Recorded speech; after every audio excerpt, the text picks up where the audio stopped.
So basically what this is just a simple representation of sort of the three approaches to security, okay? We start down here at the bottom with the human approach. Security awareness training, while it's valid, we all need it. I still need training myself. I make mistakes, but ultimately, no matter what happens, quote unquote, someone's going to click the link, right?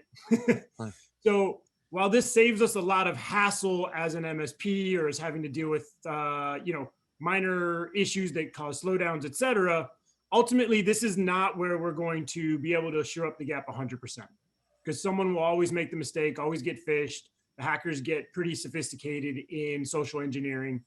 So then the other side is the detection side, right? You have AVs, EDRs, threat hunters, et cetera. All great tools, all tools that do things that are still required in today's security environment, right?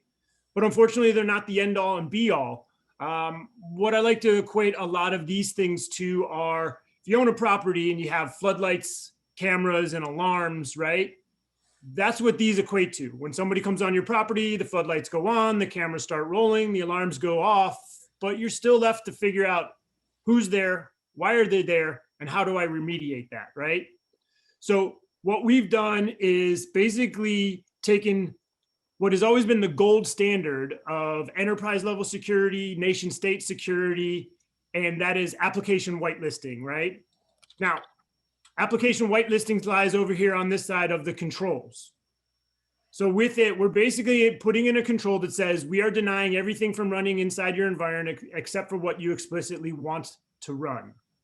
Of course, if any of you've been in the MSP space as long as I have been, of course, this is a taboo, right? This is oh my gosh, the headaches that are coming my way from this are so astronomical, I don't even want to look at it.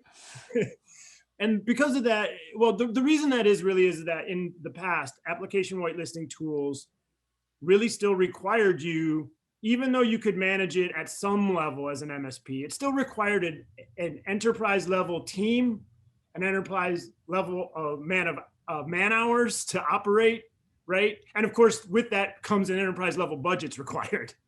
So what we've done at Threatlocker is basically said, we know what the gold standard is.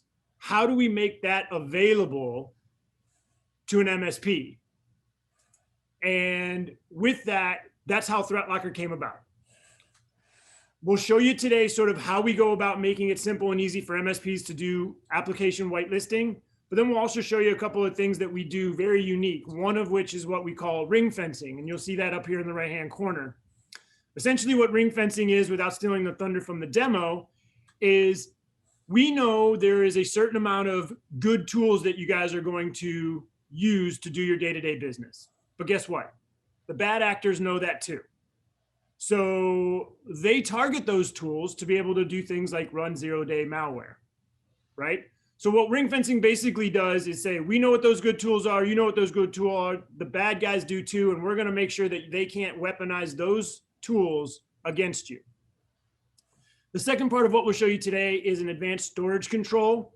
And we get extremely granular with what you can keep track of on an auditing level and what you can do in terms of locking down your secured data.